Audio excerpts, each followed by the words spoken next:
ko na lang kaya siya eh. Isang buo. Tagal. Chicken, tingnan nyo. Yung taba. Meron po akong dahon na sili. So, nakakita ko sa tindahan ng papaya. Papaya. We grew up. Ay! Saray ko. Dahon na sili. Okay.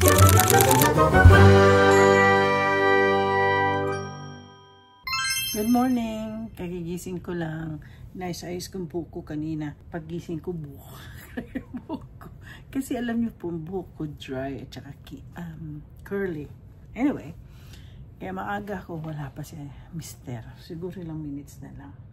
15 minutes, gigising na. At siya ay papasok. Gagawa ako ng breakfast niya. So anyway, ngayon, gusto kong i-pressure cooker ng aking itong chicken. Tawag dito, sewing hen. Pinili ko to sa Asian store. At tingnan natin. Kasi mahirap. Gusto ko sanang matagal na pakuluan. Kaya lang, matagal. So, ipa-pressure cooker ko siya. Tingnan natin kung anong gagawin ko. Either i-adobo ko na lang o gawin ko siyang tinola. Kasi meron akong nabiling papaya at saka ano na nga yan? Yung daon ng sili. Ha? What? Narinig niyo yan? Nagsasalita po yung aking pusa. At sabi niya, gutom na raw siya. Yan o. Ganyan mga yan pag nagugutom. Ayan. Anyway, i-chop ko to, itong chicken na to. Tatanggalin natin to sa... So, i-chop ko po siya into... Sana huwag magising ang asawa. 2 pieces. Tingnan, very skinny po siya. Ay, parang antigos. Alam mo, isang buko kaya ilagay. Isang buko. Ito talagang normal na ano namin. Papaya.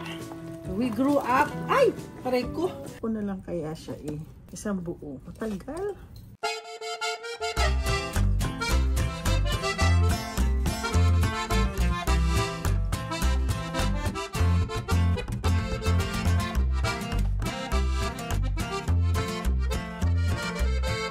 Okay guys. Na-chop-chop ko na siya. Ayoko tanggalin yung taba. Nakita niyo yung taba ko. Mataba itong chicken. Chicken stew, sabi. So, tingnan natin. Ang stew kasi, ibig sabihin, masabao. So, ilalagay ko po ito sa aking maliit na pressure cooker ko. So, ito yung pressure cooker. Lalagyan natin yan. Ang delikado lang sa pressure cooker ko na ito. Ano siya, ano kasi ito, malit lang. Bumili pa ako ng isang malaki. Dahil, gumawa po ako ng ng sardinas, madami. So ito hanggang dito lang po, hindi sasabog po to. So nandito na po yung chicken. Lalagyan ko pala ng ano yan, sandali. So maglalagay po tayo ng ito, ginger. Tapos maglalagay po tayo ng bawang. Timplahan na lang po natin para pag siguro masarap ang magiging sabaw niyan. Tapos lalagyan natin ng lagi po akong handa. Meron akong aking sibuyas. Naku, huwag sana mag-max. Kasi sasabog po ito pag mamamax yan. Lalagyan natin ng konting salt. Budburan na natin ng salt. Tapos, yan natin ng pepper. Salt and pepper.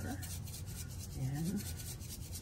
Tapos, lagyan po natin ng seasoning. Actually, ito po ay magic sarap. Hindi maabot ang magic sarap. Teka, buksan ko na lang. Hindi lumalabas ang magic sarap.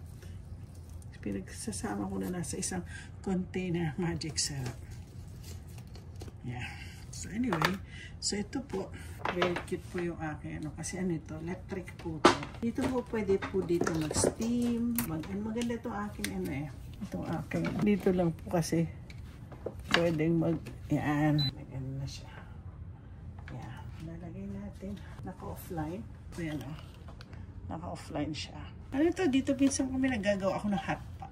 Tapos ngayon, so ito, mali ang aking paglagay. So, na-close na po siya. Yan, close na siya. So, ngayon, hanapin natin pressure cook. Pressure cook siya. Sabi dito, 35. So, mag-ano na yan? Pressure cook. Ang maganda po dito sa, Instapot ko.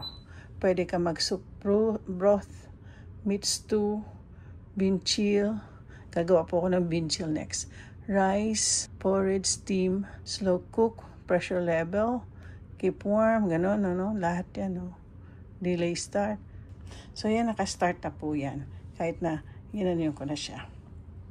Tingnan natin, mamaya. Okay, bubuksan na natin. Kanina ko, may kausap kasi ako kanina, kaya ngayon ko lang bubuksan. Medyo maano na siya. Okay na siyang buksan. Napalamig na po siya. Ito na po yung chicken. Tingnan nyo. Yung taba. Yung taba ng manok masarap. Kaya ayan. Ayan. Ngayon iisip ko. Dahil ganito kasi itsura niya. Oh. Yeah. Pwede kong gawing dalawang dish. Pwede ko i-fried chicken to. Tapos ito, gagawin ko sabaw. So, okay guys. I have, I decided dun sa cook na chicken, yung Thai, siguro i-prito ko, tapos yung mabuto-but, gagawin ko siyang tinola, which meron po akong dahon na sili. Di ba nalala niyo marami akong dahon na sili? O yan. Naninigas na nga, kailangan na silang i-pick up to cook. Kasi matigas na, sayang eh. Oh.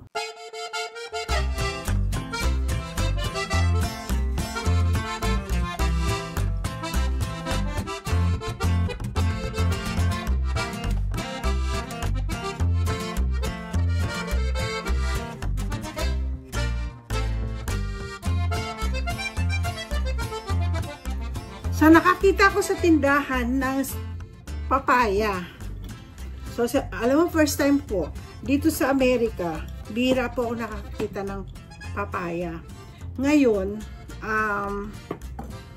madalas po ginagamit ko sa tinola ko ay sayote. So, babalatan ko to.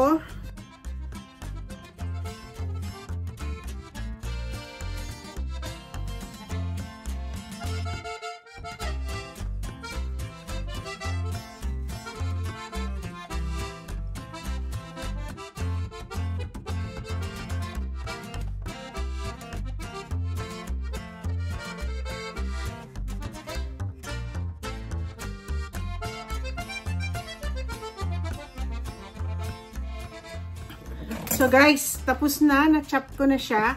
Ngayon, may natira pa akong kalahati. Mamaya, pipil ko to. Tapos, cha-chop ko din siya ng parang ganito din. Ganito. Tapos, ito ilalagay ko sa freezer. Para in the future, meron. Bihira po kasi ako nakakakita ng papaya. Kahapon, nung isang araw na nag-grocery ako, oh, may papaya! Mostly kasi nakikita ang papaya, hinog. Hindi ganitong green. So guys, nakita na ninyo, nanilagyan ko na ito ng bawang, sibuyas, ginger. Ang tangi kong anihin is, alisin ko, malambot na po siya, oh. Yeah. Mga chicken, nakita nyo, oh, nakakatawa. Manipis. Para siyang native chicken, no? Para siyang native chicken. So, gaganito, alisin ko muna siya sa sabaw. Okay. Tapos, ililipat ko to sa malaki-laking ano. So, ayan. Ito yung sabaw-sabaw niya. Ililipat ko sa isang malaking ano, pot. Ilalagay natin dito yung soup.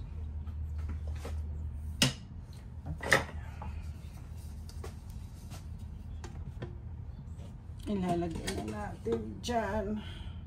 Pwede ko ba ilagay ito? Nakakatawa po yung aking ano, bagong bili.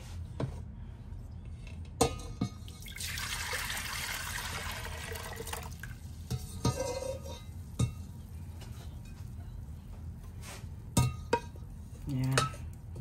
So, ito may sabaw na to. Dagdagan ko na lang siya ng tubig. So, wala akong masyadong anuhin. Okay, guys, kumukulo na siya.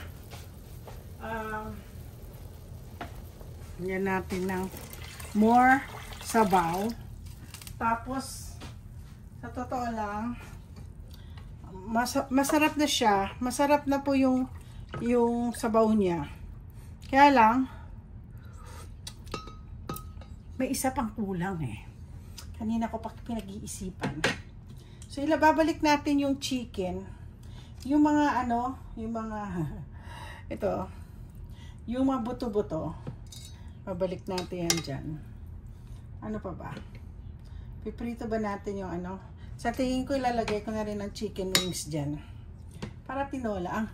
So, ang tanging luluto ko lang, itong legs. Oh, diba? Parang may kulang dito. Ay, ano ba yan? May buhok pa. So, pakukuluan natin yan. Okay. Kumukulo siya. Parang may kulang kanina. Parang matabang pa siya. So, ay,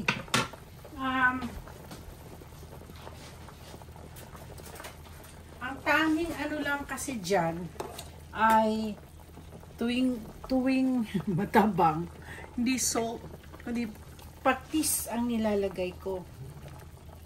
Talagyan natin ng patis. Sarap na natin ito. Maano na. So, titikman natin. Sarap siya. Grabe.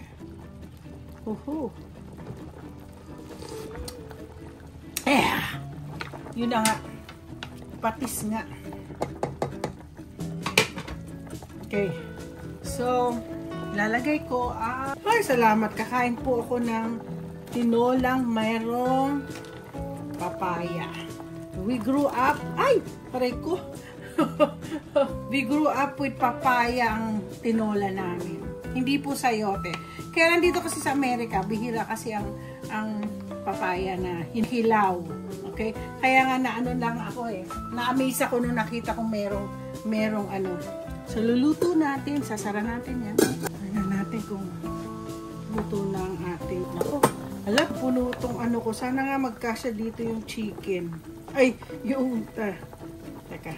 Tingnan natin kung malambot na.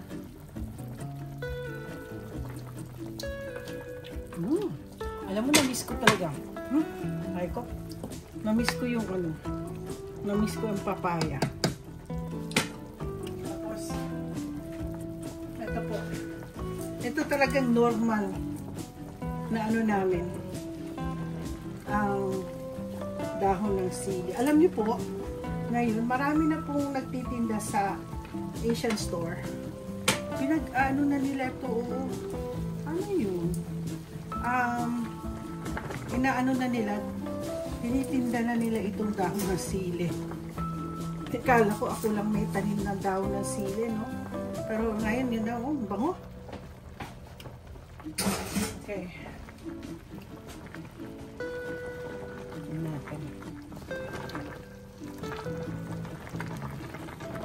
Iba po kasi lasa pag dahon ng sili. Sabi ng isang kaibigan ko, kumukuha siya dito na dahon ng sili. Kaya, tapos sabi niya, free freezer niya.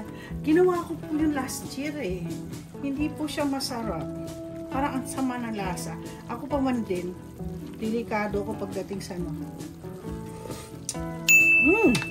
iba talaga lasa ng ng dahon ng sili. Okay. Walang makakatapon yan. Eto na po, tsalala. Mamaya piprito ko. Habang ito na maging lunch ko, pero papasok muna ako saglit.